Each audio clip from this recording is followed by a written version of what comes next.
Hi everybody, we're standing to the far right of the first tee today, and we're very fortunate to have our resident beekeeper Pieter Basedow with us. Peter's going to talk about bees at Mississauga and some of the benefits that the bees give to the property. And without further ado, I'm going to turn it over to Peter.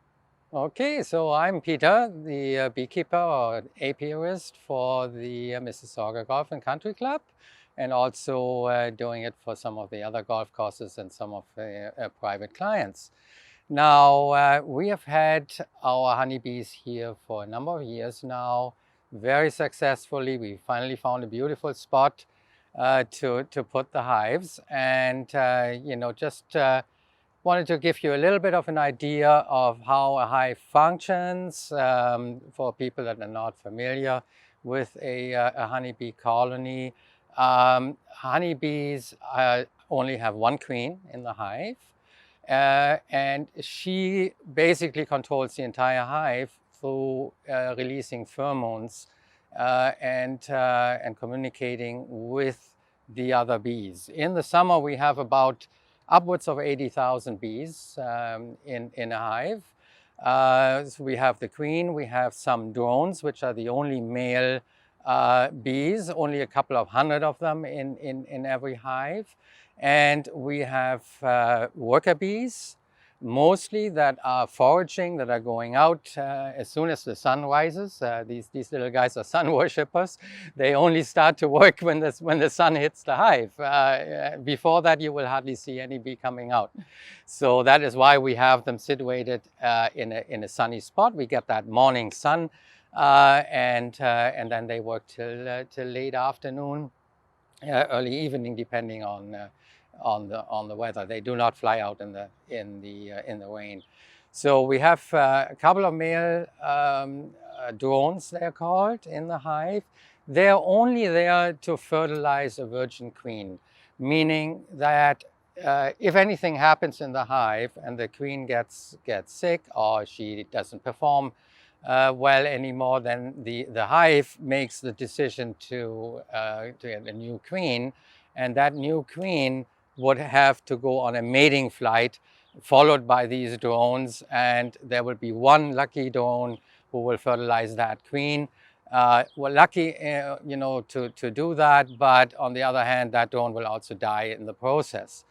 So that is the only reason why drones exist in a hive. Mostly we have foraging bees. Through the lifetime, which is only about 6 weeks that a honeybee lives, during that lifetime, she performs various different tasks. First task, when she comes out and breaks the cell, she will be assisting the other bees to come out of the cell. So she becomes a nursing bee. And from there, she graduates to become a foraging bee, a worker bee, going out, flying as far as 10 kilometers to collect nectar and pollen for the hive to produce honey, which is a very, very laborious, task. That's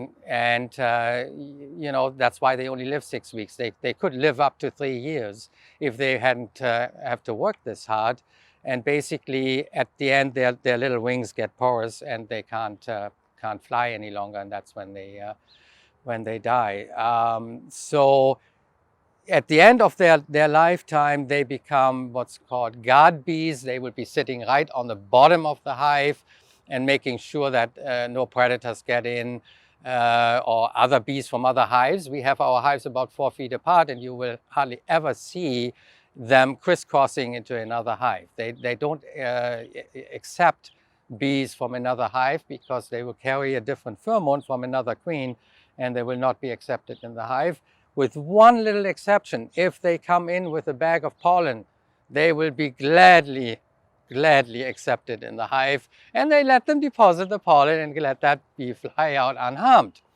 That is, of course, self-interest. Why not? If they come with presents, that is okay.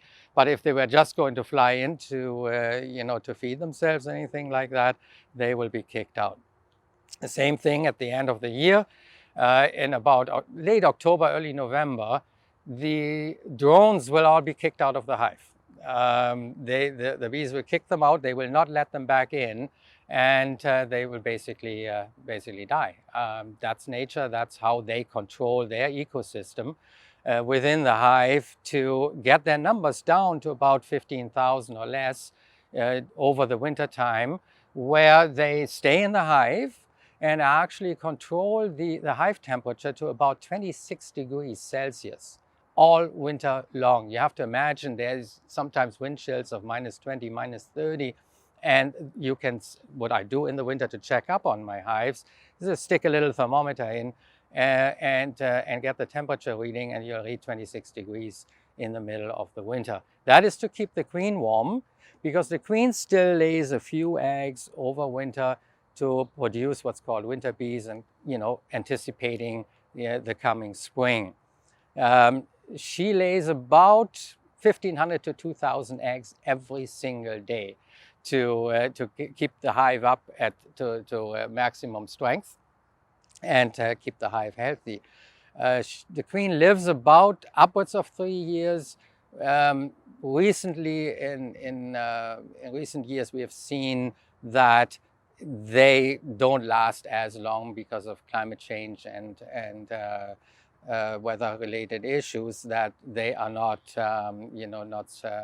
living as long as they could, and we will have to replace the queen. That is my task as a beekeeper, to see that the what's called the brood pattern, that she lays the eggs all in a row and fills the cells nice and neat.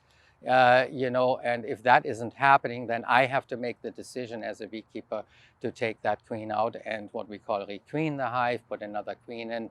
We produce about 100 pounds a hive. It takes about 20,000 bees to forage all season long to create 1 jar of honey. That's a 450-gram jar of honey is 20,000 bees. So you have to imagine what kind of work that takes from the bees' perspective. And then, of course, the beekeeper, has to inspect the hives I go every 10 days. And once these boxes are full, they weigh upwards of 80 pounds, with the frames, before we spin them out in a centrifuge to spin the honey out. And that's all we are doing. We are not taking anything out. I use a very coarse filter to filter the honey.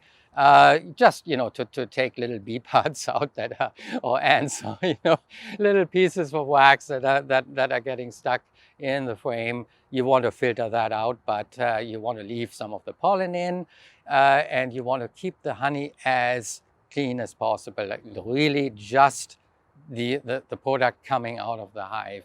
We are also not treating the hives with any chemicals, like it is with a lot of commercially produced honey. They put antibiotics in the hive and so on, and that can affect, of course, the product itself. We're not heating the honey up to 180 degrees, which is a pasteurization process that is being done by commercial beekeepers in order to sell the honey in supermarkets. There's a requirement in Canada that you have to do that.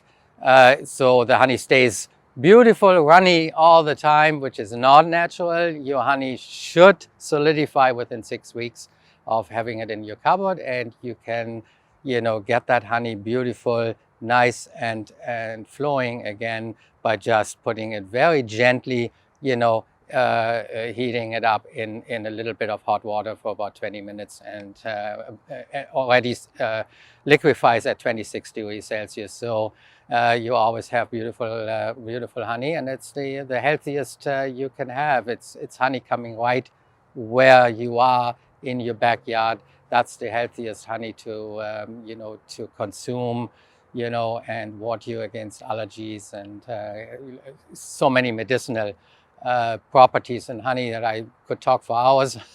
we leave for another time, which you can also look up on Google, and it's just incredible, incredible product. Thank you for being here. It's been a pleasure. Such a beautiful day, a perfect day to do this, and the bees love it and I love it. Thank you.